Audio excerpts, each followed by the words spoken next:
Hello hello. जय हिंद साथियों, नमस्कार। झारखंड आईक्यू में स्वागत करता हूं। मैं चैतन्य कुमार। देखिए, ये आज खास अपडेट यहाँ निकल के आई है जो झारखंड कर्मचारी चयन आयोग द्वारा जेएसएससी द्वारा यहाँ पे निकाली गई है। और ये नोटिस जो सूचना है वो एक्साइज कांस्टेबल से संबंधित है, जिसका इंतजार हर एक विद्यार्थी कर रहा है। और ये उत्पाद सिपाही से संबंधित जो बहाली निकाली गई थी, ये वैकेंसी बता दूं कि 2018 की वैकेंसी थी। इसे रद्द करके फिर से 2022 में ये वैकेंसी निकाली गई है।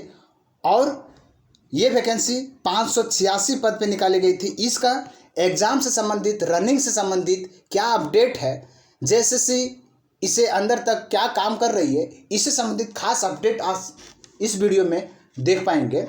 विशेषकर जो ये नोटिस निकल के आई है वो आज ही के डेट में 19/5/2022 के डेट में निकल के आई है। हम लोग जानकारी प्राप्त करेंगे इस वीडियो में कि इसका रनिंग या दौड़ या स्क्रूटनी, जो फॉर्म स्क्रूटनी की गया है उससे संबंधित क्या अपडेट है, इसके बारे में हम लोग जानकारी प्राप्त करेंगे।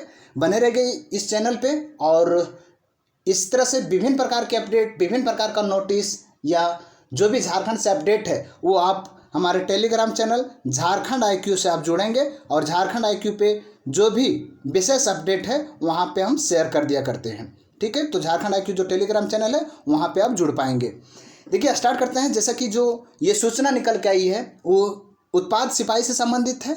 और जैसा कि पता है कि वैकेंसी 2022 में संशोधित करके निकाला गया था, जिसके ऑनलाइन सबमिट करने का, रजिस्ट्रेशन करने का, फॉर्म फिल करने का जो समय सीमा रखा गया था 25/2/2022 से लेकर के डेट में संशोधन करते हुए, उम्र सीमा में छूट देते हुए, ठीक है, एज क्राइटेरिया का जो छूट था वो देते हुए अंतिम संशोधित डेट 2/4/2022 तक रखी गई थी।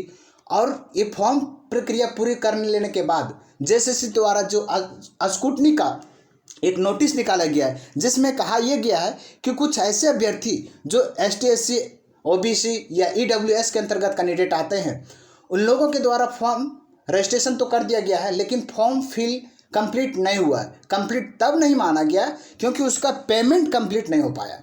पेमेंट जेएसएससी द्वारा रिसीव नहीं किया गया। उन लोगों में से ऐसे कुछ अभ्यर्थियों का लिस्ट यहाँ पे रजिस्ट्रेशन नंबर जारी किया गया है। जैसे कि टोटल 38 ऐसे अभ्यर्थी हैं जिनका पेमेंट जेएसएससी द्वारा क्लियर नहीं माना गया है। वैसे अभ्यर्थी आप रजिस्ट्रेशन नंबर यहाँ पे चेकआउट कर लेंगे और अपने तरह से परिपूर्ण हो जाएंगे कि हमारा रजिस्ट्रेशन नंबर सही है या पेमेंट क्लियर हुआ है या नहीं। इन लोगों के लिए, जो लोग ऐसे अभ्यर्थी हैं जिनका पेमेंट क्लियर नहीं हुआ है, उसका भी एक मौका जेएसएससी द्वारा दिया गया है, जो 20/5/2022 से लेकर के 25/5/2022 तक भुगतान के लिए जो एग्ज़ाम फ़ी है, जो 100 रुपये और एग्ज़ाम फ़ी लिया जा रहा है अदर जनरल कैंडिडेट और ओबीसी कैंडिडेट के लिए, और एसटी एससी का 50 रुपये जो पेमेंट लिया जा रहा है, उन लोग फिर से लॉगिन करके अब पेमेंट प्रक्रिया पूर्ण कर पाएंगे। इसके लिए जो समय सीमा रखा गया है 20/5/2022 से लेकर के 25/5/2022। अब बात कर लेते हैं इसका पेमेंट प्रोसीजर से संबंधित। तो पेमेंट प्रोसीजर वैसे ही, आप जो 20 तारीख से लॉगिन जब कर दिया जाएगा तो आप लॉगिन करके अपना रजिस्ट्रेशन नंबर, पासवर्ड डाल करके आप जो ऑफिशियल जेएसएससी का जो ऑफिशियल साइट है वहाँ पे क्लिक करेंगे। वहाँ से विभिन्न प्रोसेस के द्वारा प्रोसीड करते हुए आगे चलेंगे। सबमिट करते हुए आप पेमेंट का ऑप्शन देख पाएंगे। पेमेंट करके आप फुली श्योर हो जाएंगे कि हमारा फॉर्म एक्सेप्ट कर लिया गया है, जेएसएससी द्वारा फाइनली अप्रूव कर दिया गया है। ठीक है, जो प्रोविजनली एक्सेप्ट कर दिया जाएगा। ऐसे अभ्यर्थी जो मौका छोड़ देते हैं, सिर्फ रजिस्ट्रेशन किए थे या फिर जो कैंडिडेट रजिस्ट्रेशन किए थे, पेमेंट भी किए थे, लेकिन कोई कारणवश पेमेंट क्लियर नहीं माना गया, स्टेटस में पेमेंट क्लियर अभी तक नहीं माना गया है, उन लोगों को भी यहाँ पे एक अलर्ट मैसेज है। ठीक है, उन लोग भी अपना से फिर से चेक कर लें कि उनका मैसेज क्लियर हुआ है, पेमेंट क्लियर हुआ है या नहीं। यदि जिनका पेमेंट क्लियर नहीं हुआ हो, उन लोगों की जो आवेदन एप्लीकेशन है वो अयोग्य माना जाएगा, मतलब एक्सेप्ट जेएसएससी नहीं करेगा। ठीक है, उसके लिए स्वीकार नहीं किया जाएगा जिसका पेमेंट क्लियर नहीं माना गया हो जेएसएससी द्वारा। तो उम्मीद है ये था जो नोटिस निकल के आया था वो स्क्रूटनी से संबंधित, कि कैसे विद्यार्थी जो पेमेंट का भुगतान नहीं कर पाए थे उन लोगों के लिए एक सावधानी यहाँ पे जताई गई है कि आप पेमेंट फिर से कर पाएंगे, फिर से एक मौका दिया गया। अब बात कर लेते हैं इससे रनिंग से संबंधित। तो जैसा कि पता है कि अभी त्रिस्तरीय जो पंचायत चुनाव है वो पंचायत चुनाव के कगार पे जो सरकार व्यस्तता अपने आप में है, प्रशासनिक सेवाएं सब अपने आप में जगह जगह पे अपने व्यस्त हैं, इसमें सेवा ना दे करके, रनिंग प्रोसीजर को ना दे करके जो पंचायती चुनाव में उसमें बजे हुए हैं। तो पंचायती चुनाव क्लियर हो जाने के बाद उम्मीद है कि जून का सेकेंड वीक में इसका कुछ ऑफिशियल नोटिस आ जाएगा जो रनिंग से संबंधित हो जाएगा। जैसा कि इसमें बताया गया कि पहले जो है आपका रनिंग लिया जाएगा, ठीक है, उसके बाद जो है आपका एग्ज़ाम लिया जाएगा, उसके बाद आपका मेडिसिन लिया जाएगा, जैसा कि हमने पहले वीडियो में भी हम इसका क्लियर कर रखा है।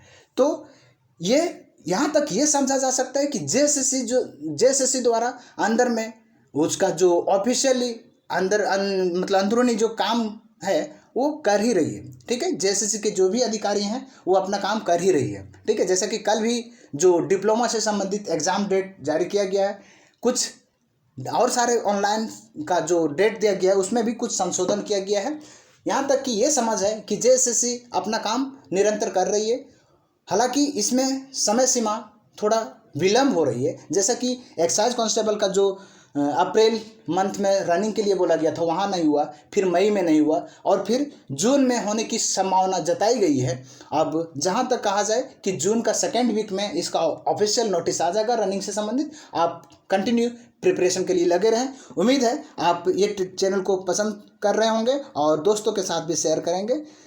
और ऐसे विशेष अपडेट जो है आप हमारे झारखंड IQ टेलीग्राम चैनल जो डिस्क्रिप्शन में देखेंगे वहाँ से आप जुड़ पाएंगे। विशेष अपडेट इस तरह के नोटिस और विशेष कंटेंट जो है सो आपको उस चैनल पे देखने को मिलेगा। उम्मीद है आप बहुत सारे प्यार और आवाज दे रहे होंगे इस चैनल को। धन्यवाद।